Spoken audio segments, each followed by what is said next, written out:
How's it going, guys?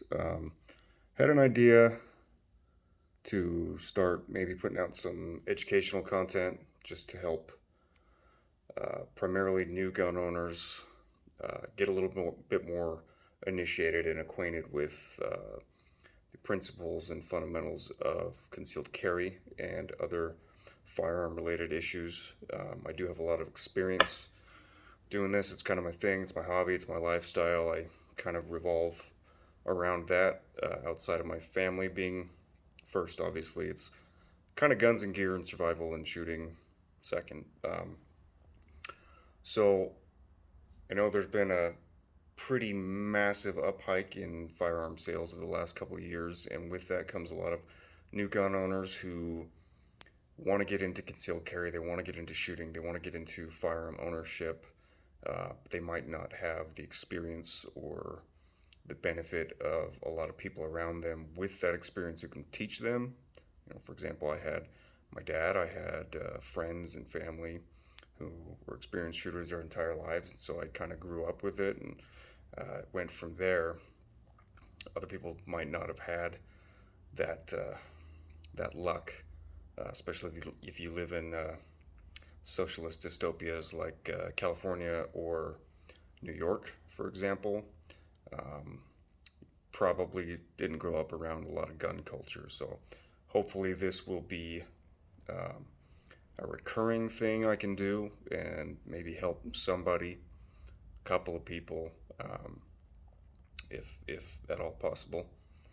Um, so I'm just gonna do just fundamentals videos, basic training and educational content for free because I know that there's a demand for it right now, which of course means that there are people who are going to charge money to teach you this kind of stuff, and that can be a deterrent towards providing really important information to new gun owners.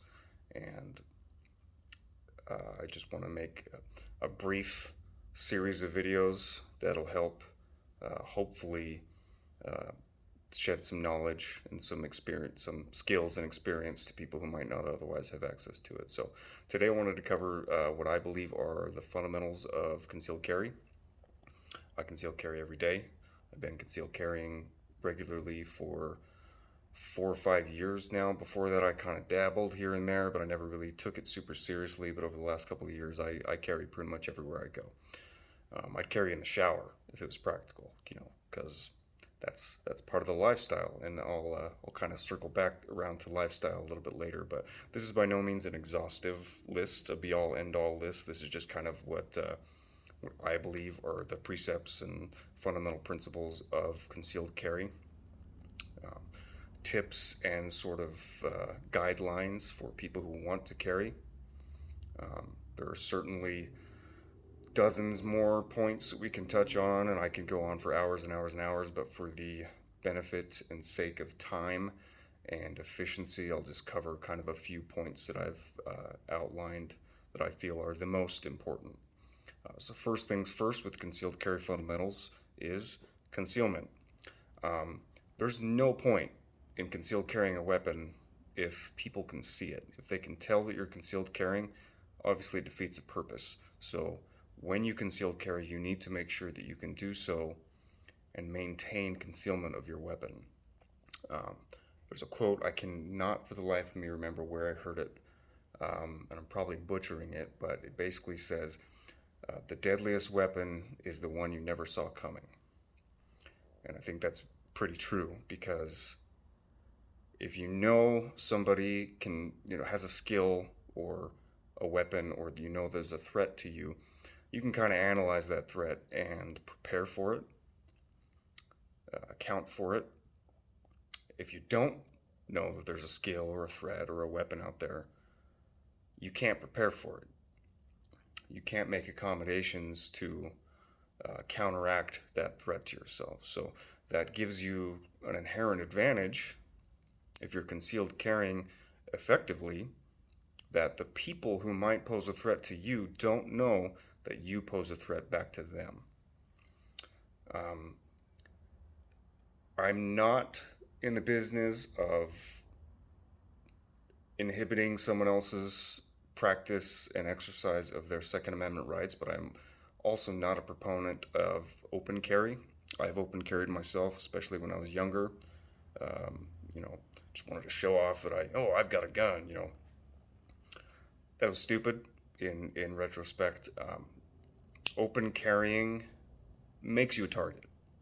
Oftentimes, if you're a criminal and you're looking to do damage, you're looking to mug somebody, you're looking to rob a store, you're looking to knock over a 7-Eleven on the corner, that person's probably going to do some homework. He's probably going to be paying attention to what's happening because he doesn't want to get shot either. He doesn't want to go to jail. He doesn't want to get thwarted. He wants to be as successful as possible in doing what he's going to do. So if you're open carrying, he's going to notice, and he's probably going to kill you or harm you, take you hostage, maybe even take your weapon and use it against you or other people. And you don't want to be in that position. So I do not recommend open carry. If you're at the range, obviously that's fine. If you're out and about and you're carrying for self-defense, conceal it. And just a basic definition of concealment: it is not stuffing a gun in your pants or your pocket. It is safely and securely concealing a weapon behind a garment or some other form of concealment. Typically, today's culture, you see appendix carry. That's how I carry. Just an example. Carry my SIG P365 in an appendix carry orientation, and that allows me to pretty effectively prevent people from being able to notice that I'm carrying a weapon. Which brings me to my next point. Awesome segue. If you're going to carry securely and safely. Do not carry a concealed weapon without a holster. That is a dangerous game. It might seem like it's not that big of a deal when you're, doing dry fire practice in your kitchen or your living room, but when shit hits the fan and you've got to get that gun out to defend your life, to save yourself or somebody else, fumbling around in a panic for that gun, you're going to shoot your junk off, or you're going to shoot yourself on the foot, or you're going to drop the gun, or basically just going to be a hazard to yourself and other people at that point. Carry with the holster.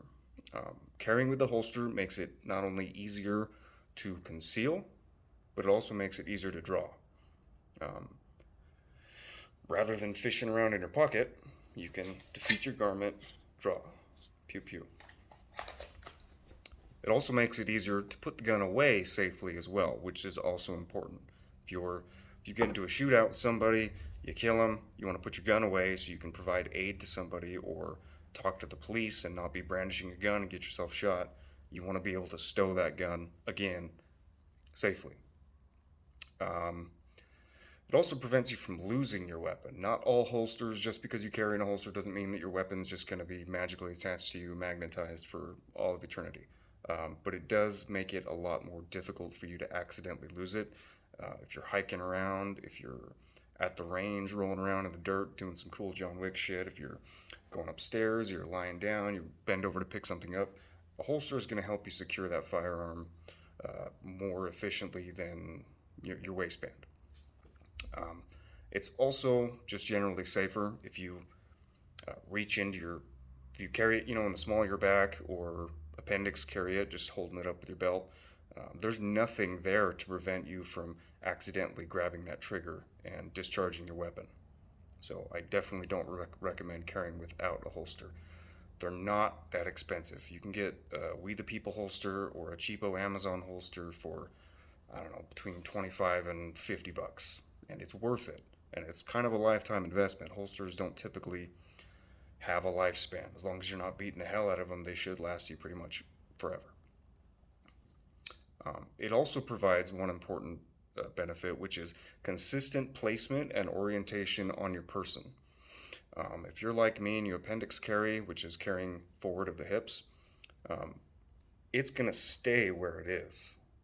It's not going to slide around, especially if it's a decent quality holster, which It's kind of hard to make a crap holster given the technology and how easy it is to manufacture a holster. I do it here in my shop in my garage with pretty minimal investment. It's not super difficult. It just kind of takes some practice and some investment. But I have here a monoblock clip. This is a metal clip that does have these little prongs here to kind of secure it to your belt. These are excellent. I typically include these in all of my concealed carry holsters. These will basically lock that holster into place on your belt. So if you're walking around, if you're getting in and out of your pickup, if you're going upstairs or whatever, the holster's not going to slide around on your person. And that's going to make it to where when you need to draw your weapon, it's in the same place every single time. It's also beneficial if you're training because you can practice doing those movements, getting into those motions, drilling that kind of repeated maneuver into your mind. If it's in a different place every time you try to reach for it, you're not going to get any real beneficial training. And when you're in a dangerous situation where you need to get a gun out, you're going to be panicked, you're going to be your adrenaline's going to be going crazy, you're going to be shaken, you're going to be stressed out. So you want to be able to just automatically reach down, grab your weapon, present it, and shoot, or hopefully not have to shoot, but at least have the weapon out and ready to shoot if necessary. And you can't do that if it's flopping around in your pants going wherever it pleases. A holster is going to help provide that consistent orientation for a smooth, effective draw each and every time. Which is another good segue into train with your gun. As our Lord and Savior Flannel Daddy often says, if you don't train, you're going to fucking die. And it's true. Training with your firearm creates consistency in your movements, in your accuracy, in your speed, and it also creates confidence. Somebody who's trying to pull out a gun to save their life or somebody else's who doesn't train, they're not going to have that confident mentality to be a little bit more calm, collected, and efficient, which is going to make you dangerous or potentially even worse, useless. Inexperienced shooters are typically the ones who make the most mistakes. That's where you're going to get your accidental discharges, your negligent discharges, your accidental deaths, all that kind of stuff. It's typically from inexperienced shooters. It can happen with experienced shooters too, but it's usually the new guy fucking around with his stuff who makes those big mistakes. And if you're in a life or death situation, you want to have as much experience and confidence in your capabilities as possible to avoid being a liability. Which brings me to being an asset versus a liability. If you're going to conceal carry, if you're going to carry a weapon of any kind, you want to be good at what you do.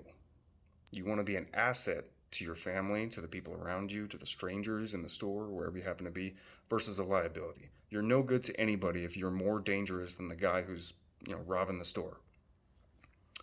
The next fundamental is carry one in the pipe. I can't stress this enough.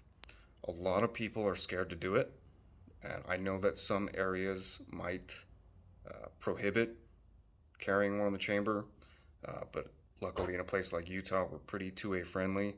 Always carry one in the pipe if that's something you can do legally. The reason for that is an unloaded gun is a really expensive paperweight. It's plain and simple. It's pretty useless to have an unloaded weapon.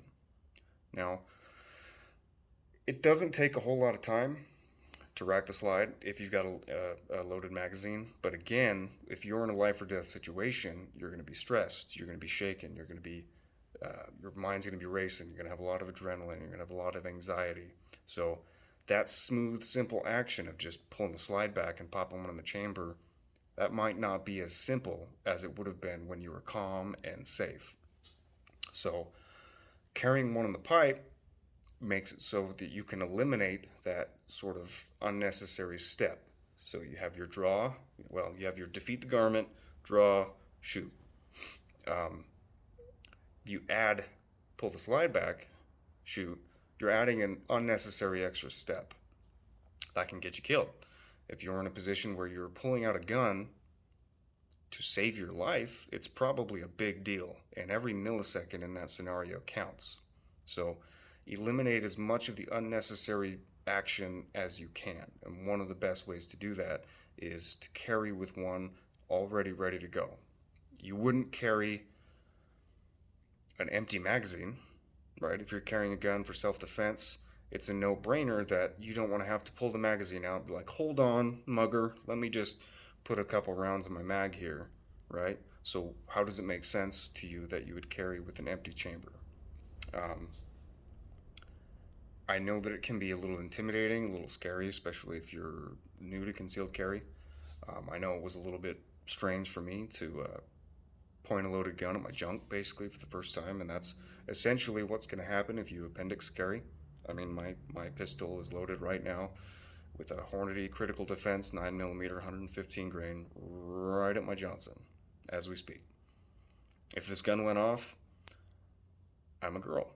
So I know it can be a little bit scary, but I promise you most modern firearms are pretty safe. They're pretty well made. Quality control is pretty great. It isn't always the best. Looking at you, Sig, as he carries a Sig, but for the most part, most modern striker-fired polymer frame handguns are pretty safe. If you're real worried about it, you can get, like mine, a weapon that has an external safety, a manual safety. A lot of guns, like Springfield, for example, they kind of have that dual grip safety with the trigger safety. I don't recommend it. I usually keep my safety off when I'm carrying.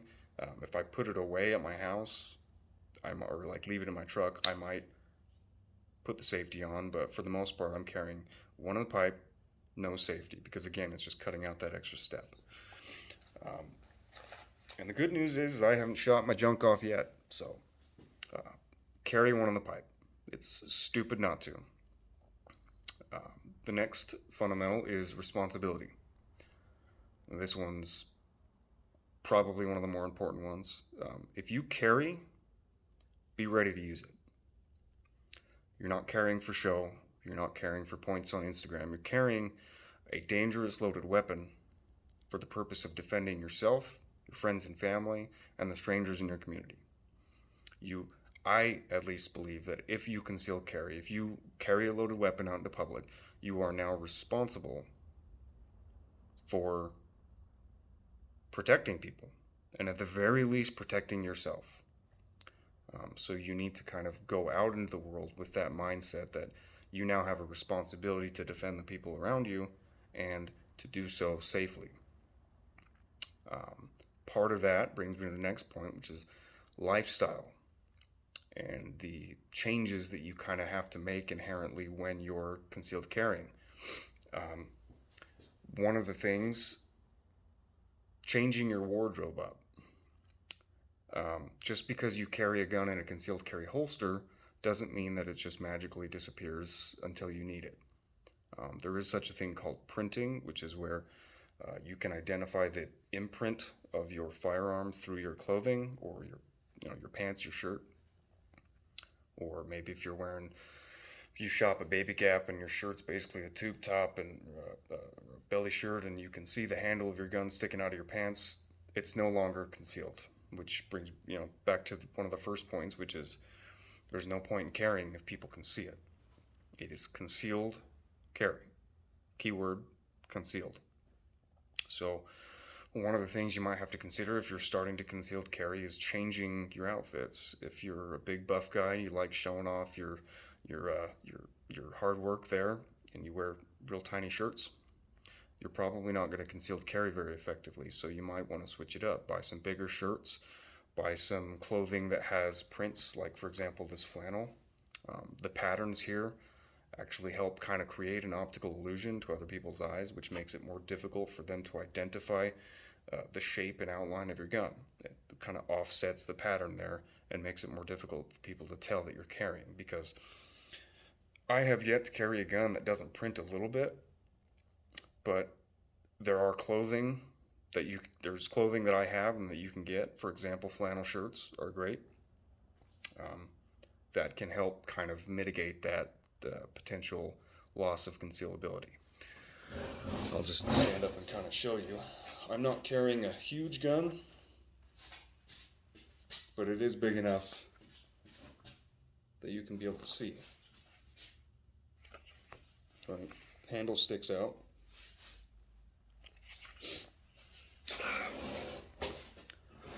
So, wearing something like a jacket is a great way to conceal. Wearing flannel shirts, because they don't bunch up around your waist and they're typically a little bit longer and a little bit more roomier because they are button ups, those can help conceal as well. If you're wearing tight shirts, it's a no go. You might need to buy a different belt. That's something that I recommend. I wear a Core Essentials belt. I love them. They're rigid so that they don't flex and move, which makes it a little bit easier for you to maintain the orientation of your holster on your body. Because if it's flopping around like a traditional thin 1.5 inch leather belt, it might slide on your person. It might flop around as you're going upstairs or bending over, and it might allow your gun to fall out. So you might have to make adjustments to your wardrobe and buy a new belt. There's all sorts of different manufacturers who make rigid belts. I wear Core Essentials. That doesn't mean you have to. There are a bunch of different manufacturers who do that, but that's what I choose to wear. They're about $65. They look good. Um, they ship quick and they last forever. I've had mine for about as long as I've been concealed carrying, so it's been great. Another lifestyle change you have to make is changing and altering your behavior. You're now carrying a loaded weapon, plain and simple. That means you need to be, A, in the interest of your own self-defense, paying attention to what's around you. Situational awareness is a thing, and it's sadly something that's sorely lacking from what I can see in our society. People just aren't paying attention. There's too much going on. They're too sucked into their phones. They're too sucked into social media and everything that's going on around them. They're not actually paying attention to what's around them. And one of the best ways to defend yourself is to pay attention. Look at the people around you. Watch their behavior. Observe their mannerisms, their facial expressions. That can tell you a lot about a person and their intentions.